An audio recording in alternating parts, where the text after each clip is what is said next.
Hey guys, what's up? If you're new, my name is Lynn. If you're not, welcome back. So today I will be telling you how you can start your healthy hair journey. Now, I know it's easier said than done. Trust me, I've been there. It was hard for me in a way. So I know that it can be easier for some people or it can be hard for others. So I am here to help you. So first, you have to stop straightening your hair. You have to stop dyeing your hair, and you have to stop blow drying your hair. So yeah, stop straightening, stop blow drying, stop dyeing it.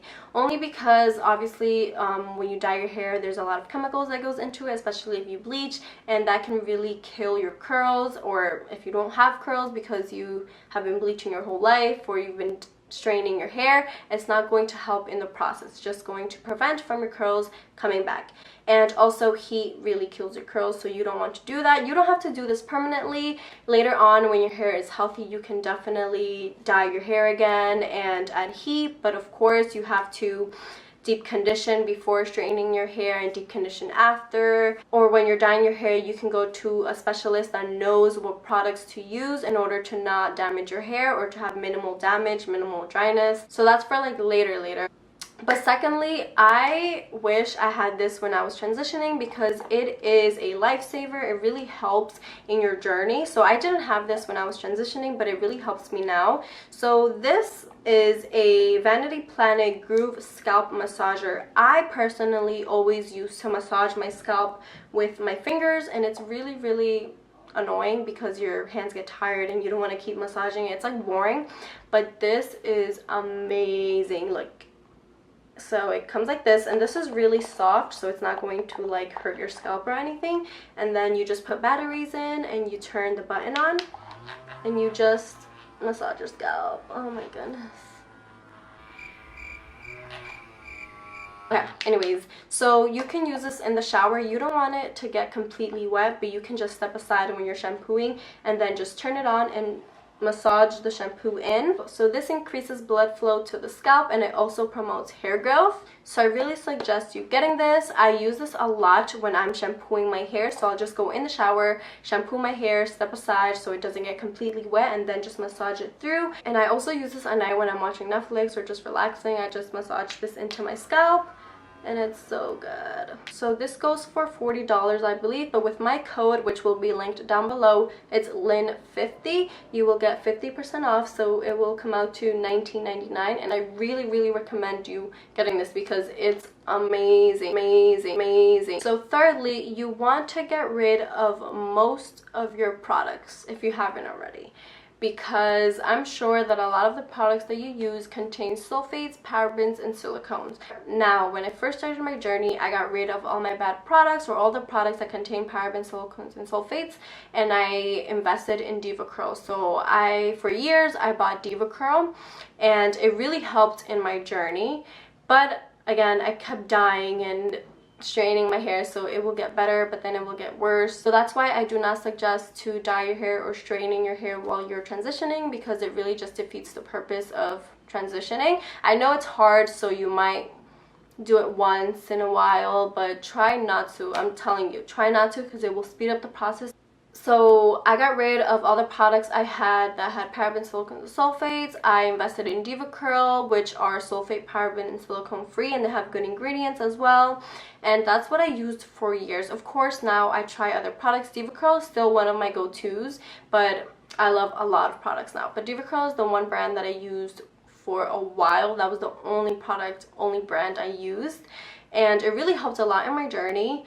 But now I do use products that contain silicones and sulfates, and that's because my hair can take it, and I think anybody's hair can really take it, but it really just depends how you treat your hair. I deep condition.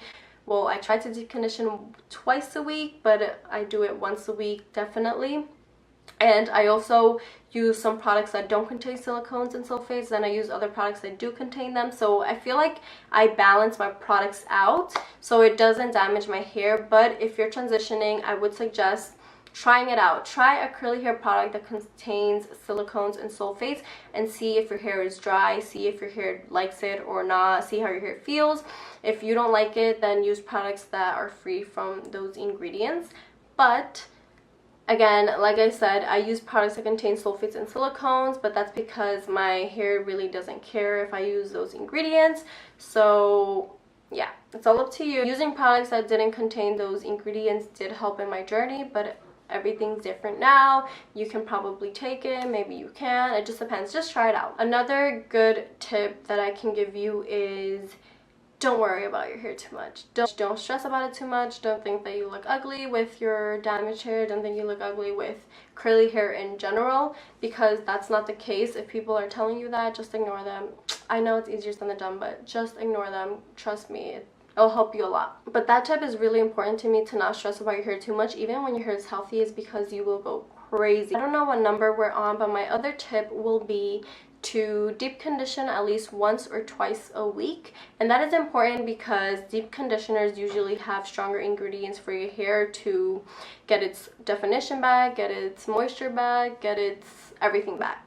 So definitely deep condition at least once a week, depending on your hair type and you know how thick or thin your hair is. Maybe deep condition twice a week, but just listen to your hair. If you're deep conditioning twice a week and you don't like it, or you see that your hair is not improving, then only do it once a week. So you know, listen to your hair. I can give you these tips, but at the same time you have to alter it a little bit to see what fits with your hair. I also always suggest to leave a leave-in conditioner in your hair, because conditioners have ingredients that will moisturize your hair. So I typically always leave a leave-in conditioner in my hair just to moisturize my hair throughout the day, and try to use more creams than gels. I know that it's summer now and gels really hold your hair in this humidity, but try using mousses instead of gels. Of course, there are some gels out there that are really good for your hair, but if you see that gels are drying out your hair, try mousses or a holding spray and you will be good in this humidity. What I sometimes do is I use a leave-in conditioner, then I'll use a cream, and then I'll use a mousse for hold, or I'll use a holding spray for hold.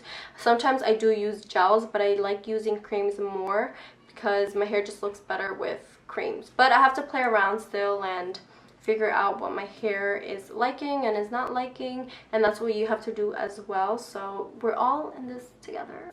Don't stress about your hair too much. It's not that serious. If you know it's taking a while for you to get your healthy hair back, to get definition, it's okay. It's going to come back. It really should come back if you're doing all the right stuff, because it just takes time. You just have to be patient. Don't worry about it too much. Just kind of forget about it. Just keep doing what you're doing and don't pay any mind to it if your hair is not defined, if it's not voluminous, because it will come back if that's how your natural hair is. Even now, when my hair doesn't look defined, or my wash and go doesn't come out good, or I washed my hair, it came out good the first day and then the next day it looks bad, sometimes I do stress about it, I'm not going to lie, but then I have to remind myself, like, I can just wear it up in a bun, or I can put a headscarf over it, or I can just leave it out the way it is, because who cares? But you do not want to wear your hair in a bun all the time. So don't wear your hair in a bun for like 3 weeks straight, because it's not going to help your hair at all. So that's it for this video. Thank you guys so much for watching. I hope this was really helpful. Don't forget to follow me on Instagram, where I host a lot of giveaways, and I'm just more active on there because it's a different platform. But if you like this video, don't forget to subscribe, like, comment, and share,